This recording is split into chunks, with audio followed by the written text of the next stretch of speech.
A man accidentally sneezed toward a painting worth $50 million, covering it with saliva.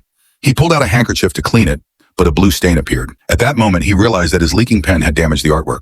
He quickly closed the gallery door, carefully took the painting off the wall, and tried to clean it with the damp sleeve of his shirt. Instead of fixing it, he ended up tearing the painting from its frame and even stepped on it several times. In a panic, he covered the painting with a white cloth to make it look like a table, then quietly walked away. In the storage room, he found a can of solvent. He dampened his handkerchief and began cleaning the painting. At first, it seemed to work, but suddenly the surface started to foam. He tried to preserve the colors, but accidentally erased one of the faces in the painting. He ran back to the gallery carrying the damaged artwork. While holding the door open with a potted plant, a staff member entered through the side door. The staff member saw the missing painting and confronted the man, who then lifted the white cloth and revealed the ruined painting. The staff member was speechless, not knowing what to do.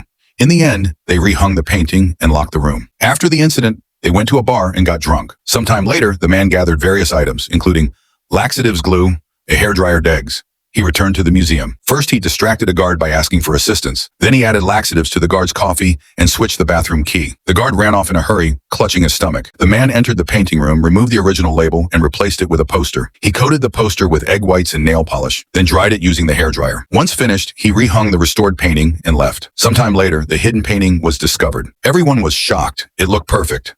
But suddenly, the police arrived. It turned out that the daughter of the museum staff member had been in a car accident and was in critical condition. They rushed to the hospital where the man picked up a stethoscope that had fallen to the floor. A nurse mistook him for a doctor and immediately brought him into the operating room. During an emergency in the next room, all the medical staff left, leaving him alone with the patient. As he reached into his pocket for a piece of candy, it fell into the patient's body. While trying to retrieve it, he found a bullet instead. Panicking, he shoved the bullet back in and kept looking until he finally found his candy. When the doctors returned to extract the bullet, the man stopped them, pretended to search, and dramatically pulled out the bullet. The medical team was impressed and gave him a round of applause.